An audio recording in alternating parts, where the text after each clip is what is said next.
El doctor Fernando Real Balcarce, del Instituto Universitario de Sanidad Animal y Seguridad Alimentaria del IUSA, de esta universidad, y nos va a hablar pues, de las consecuencias del cambio climático sobre la sanidad animal y la seguridad alimentaria. Cuando quiera, profesor Balcarce. Muchas gracias. Muchas gracias. En primer lugar, sí quiero expresar el agradecimiento a esta Sociedad Atlántica de Oceanógrafos, en especial a José Juan Castro, que contactó para hacernos participar en esta jornada. Y me parece muy interesante. Realmente vamos a romper un poco la dinámica que hasta ahora llevábamos, puesto que en nuestro caso lo que vamos es a ver las consecuencias directas del cambio climático del que se lleva hablando en la jornada, y en esas consecuencias pues lo que nosotros sabemos hacer, que es el estudio de enfermedades. Entonces una de estas consecuencias va a ser el estudio de enfermedad, y lo que voy a intentar en estos pocos minutos es ponerles dos ejemplos exactos de cómo participa nuestro Instituto Universitario de Sanidad Animal y Seguridad Alimentaria dentro de esa red europea que estamos con la Agencia Europea de Seguridad Alimentaria, pues en el estudio y en las repercusiones que tiene en estas consecuencias del cambio climático en la salud animal y en la seguridad alimentaria. Entonces, podemos decir que, bueno, esto que se ha estado hablando ahora, la acidificación de los océanos, es un hecho evidente. Yo no voy a entrar mucho más en esta línea, pero sí hay que saber que entre esta acidificación y las consecuencias que tiene esa acidificación en la reducción de la calcificación para muchos organismos que viven en el mar, como son los corales, los moluscos, los crustáceos, equinodermos, etc. Pero además, y esto ya le supone una facilidad de muchas de estas especies para sufrir daño y enfermedades por algunos patógenos que viven en el mar, y si a esto le añadimos lo que es ese calentamiento global y ese efecto invernadero que estamos sufriendo en el mundo actualmente, pues podríamos decir que tenemos que pensar que todo esto tiene unas consecuencias directas en la salud de especies animales y también de la especie humana, como veremos. Entonces, los dos ejemplos a los que voy a tratar de una manera lo más sencilla que pueda, están relacionados con determinadas biotoxinas marinas que aparecen en el mar a consecuencia de algunos agentes que encuentran la oportunidad de producir daño para algunas especies animales y también en este caso para la salud humana. Y fíjense, porque en cualquier enfermedad estamos hablando de una serie de factores que inciden directamente para que aparezcan más o menos enfermedades, en un concepto que nosotros llamamos prevalencia. Pues realmente afecta siempre para esa prevalencia el hospedador, por un lado, un agente patógeno que vamos a llamar, por otro, y por supuesto unas condiciones concretas del medio ambiente. Bueno, pues de esa interacción aparece más o menos enfermedad. En este caso concreto que hoy nos ocupa, nos estamos refiriendo a cómo cambian precisamente estas condiciones medioambientales para que aparezcan más enfermedades en este medio marino, y que de esas enfermedades incluso puedan llegar a afectar también a la especie humana. Y esto es precisamente de lo que hoy tratamos. Por tanto, de alguna forma, este ambiente deteriorado en el mar es lo que va a hacer que determinados microorganismos pues, aparezcan más o menos en medida, y que por tanto haya más o menos biotoxinas liberadas en el medio ambiente. De alguna forma vamos a entrar ya en este primer ejemplo que va relacionando la presencia de determinadas biotoxinas marinas que hemos encontrado en nuestro instituto universitario en relación con la salud de algunas especies marinas, como van a ser los cetáceos, y en este caso pues, cetáceos como importantísimos indicadores, como así lo reflejan algunas sociedades internacionales, de la salud del mar, de la salud del medio marino actualmente. Entonces, pues muchos volúmenes algales están incrementando su número y su intensidad, y no solo esto, sino también la duración de estos volúmenes algales en el mundo.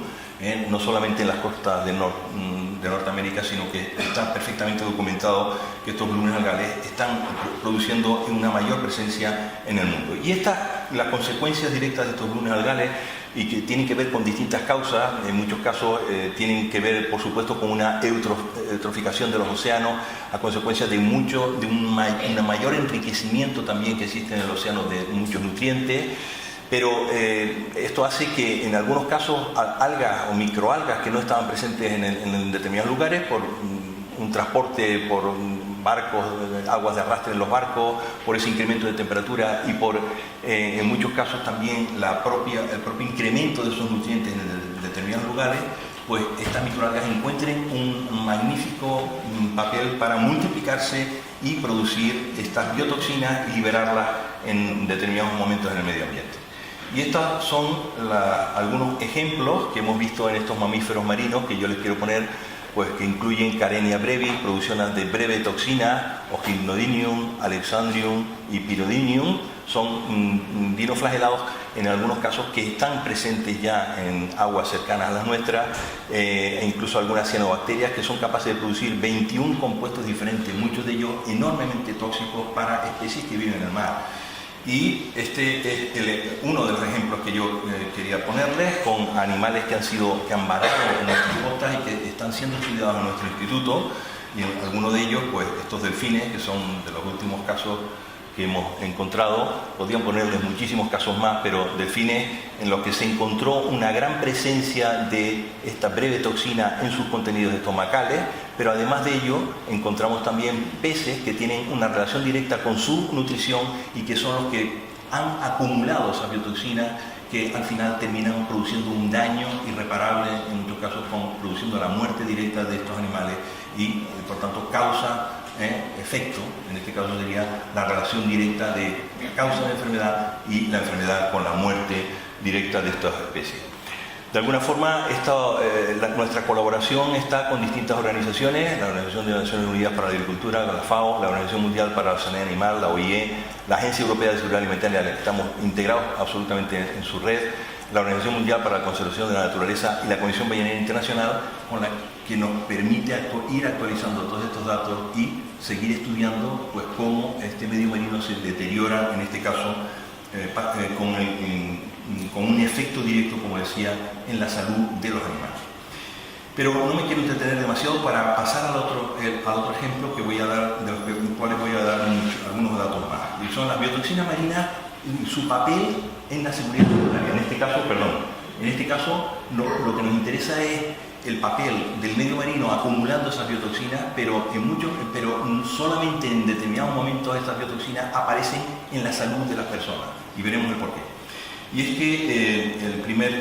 si hacemos historia, el primer caso registrado a lo que me voy a referir aparece en el año 2004, cuando medregales que fueron pescados aquí en Canarias pues producen la intoxicación de 9 personas de una forma grave, de una forma intensa e importante, y sin que nadie supiera exactamente bien por qué. Es el primer caso registrado de esta intoxicación, que luego supone otros casos más en el año 2008 con un medregal también un poquito mayor de peso que fue pescado en las islas salvajes, consumido también en Canarias y que produjo la intoxicación de otra persona. La enfermedad en la persona cursó entonces con una sintomatología importante, una sintomatología primero gastrointestinal, con náuseas, vómitos, diarrea, etcétera, mucho malestar general y debilidad, sintomatología de tipo circulatorio con taquicardia, hipotensión, y personas que están tremendamente depauperadas. Y esto no sería mucho problema porque estos signos aparecen a los 10 minutos, 24 horas después de consumir el pescado, pero se mantienen durante 48 a 72 horas y después desaparecen. Insisto, no sería muy problemático si no fuera porque luego aparecen unos signos neurológicos que pueden durar meses o años en desaparecer y que suponen un enorme inconveniente para las personas que lo padecen, con casos incluso de bajas laborales tremendamente largas y aspectos importantes de salud. En muchos casos se puede producir la muerte de personas con entre un 12% y un 1 por 1000 de las personas afectadas. Aquí en Canarias no hemos registrado ningún caso de eso, afortunadamente, hasta ahora. Y luego pues, saber que la enfermedad desaparece en semanas o meses, como decía. Es posible que además tenemos que pensar que esta enfermedad es tremendamente importante en humanos porque no hay un tratamiento curativo hasta ahora. Solamente se produce la limpieza del tracto gastrointestinal con enema o diálisis directa con manitol, que permiten ir eliminando la toxina cuando está bien diagnosticada. Pero además el problema está en que el diagnóstico en humanos está solamente basado en los síntomas, no hay un método perfecto de control para un individuo vivo, y esto supone un inconveniente añadido al estudio de la enfermedad. Y me estoy refiriendo ya, para decir el nombre, a la intoxicación por ciguatera, que producen géneros microalgas del género Gamberdiscus y que ha sido descrito desde el año 76. Son distintas especies de microalgas que aparecen en nuestro medio y que uno de ellos muy importante es Gamberdiscus excéntricus, pero no solamente esa especie, sino que hay otras, y este Gamberdiscus excéntricus y otras especies de Gamberdiscus, como podemos ver aquí algunas otras especies que han sido aisladas por el IEO, el Banco Español de Algas, recientemente, nos podrán hablar posteriormente mucho más de esto. ¿Qué efecto tienen? Pues producir estas toxinas en el medio marino, toxinas que son acumuladas por muchas especies de animales marinos y especialmente los peces. Esta es la estructura que tiene, una toxina acumulativa con una estructura bastante compleja y que es capaz de oxidarse con el paso del tiempo y especialmente cuando va pasando de unos predadores a otros. ¿Por qué en Canarias la presencia de estas biotoxinas? Pues hay que relacionarlo fundamentalmente con ese cambio de temperatura en los océanos, hay que relacionarlo con que la primera aparición podía tener lugar a través de esas aguas que arrastran algunos barcos o peces migratorios en un momento determinado que han podido participar. Pero lo que sí es cierto hoy, y es una evidencia, es que estas especies de Gamberdiscus están presentes ya en nuestras aguas y que tenemos que pensar en convivir con estas especies a partir de ahora. Fíjense que desde ese primer caso que yo les decía, en el año 2004, hasta la fecha, no han pasado muchos años, pues ha habido ya 19 brotes de enfermedad con 117 personas afectadas en Canarias, estamos hablando. Y que realmente estamos hablando de una toxina que no tiene efectos ninguno en el pez, no hay signos clínicos, no produce cambios de olor, de color, etc. Es termostable, la podemos cocinar y la podemos congelar, pero no produce ningún daño en estas especies. Y de alguna forma, por ese motivo, es una enfermedad que la Dirección General de Salud Pública del Gobierno de Canarias ya consideró enfermedad de declaración obligatoria a partir del año 2015, como estamos viendo aquí, transformando ese Real Decreto. La ciguatera en el mundo produce entre 50.000 y 200.000 personas afectadas todos los años, está presente en latitudes subtropicales y el diagnóstico se hace con mucha dificultad a través de bioensayo en medios de cultivo, pero también a través de la confirmación en líquidos masa, que es la única forma de cuantificar bien la presencia de la toxina y ver cómo está. Aquí podemos ver la presencia de estos brotes de ciguatoxina en el mundo y cómo son las latitudes intertropicales, que el hecho de aumentar las temperaturas hace que la presencia de estos focos se haya ido incrementando en este marco intertropical que señala esta gráfica.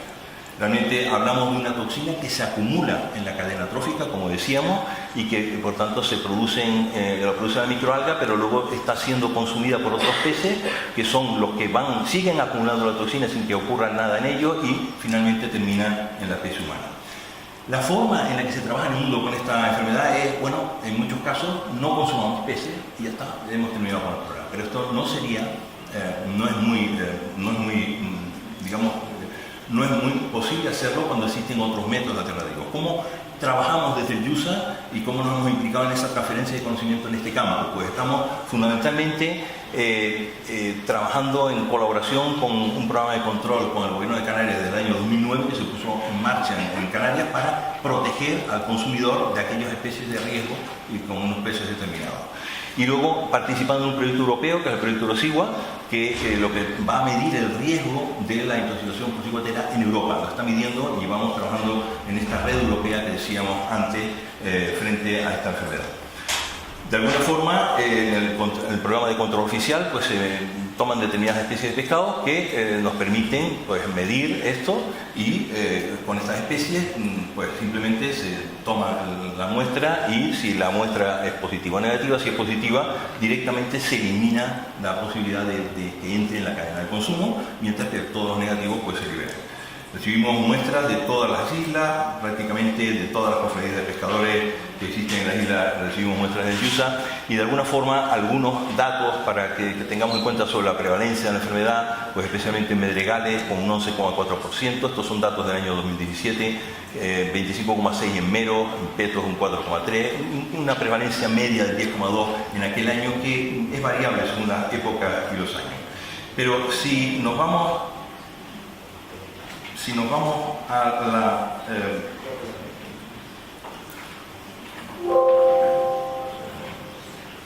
Si nos vamos a la prevalencia por isla, pues podemos ver cómo existen algunas islas con una prevalencia extremadamente alta, como puede ser Lanzarote, Fuerteventura y Gran Canaria, y Tenerife también. Las islas del oeste, como es La Gomera, La Palma o El Hierro, que tendrían una presencia bastante más pequeña.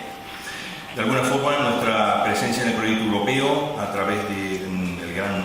3 de este proyecto, nos permite pues, estamos desarrollando distintos objetivos, como ver la presencia de la ciguatoxina y de Gameliscus que puedan ser tóxicos en nuestras aguas,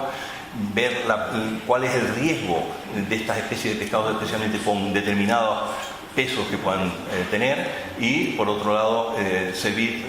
buscar material de referencia que contenga ciguatoxinas para que pueda servir como material de intercambio entre laboratorios para poder desarrollar métodos de diagnóstico eficaces en el futuro. De alguna manera, estas son las muestras que se están tomando actualmente y los distintos planes de trabajo que se están desarrollando, que van a medir el riesgo al final de la ciguatera en Europa. De alguna forma, las fuentes de pescado que se están utilizando en este proyecto pues son, por un lado, control oficial, algunas que pueden ser útiles, pero también pescados que se consiguen en pescaderías o en cofradías de pescadores, pescados también que vienen de pesca deportiva o de brotes humanos que ya han habido, cuando se han desarrollado algunos lunes algales también nos permite tomar muestras concretas, todas ellas de enorme calidad. Aquí vemos pues, perfectamente lo que es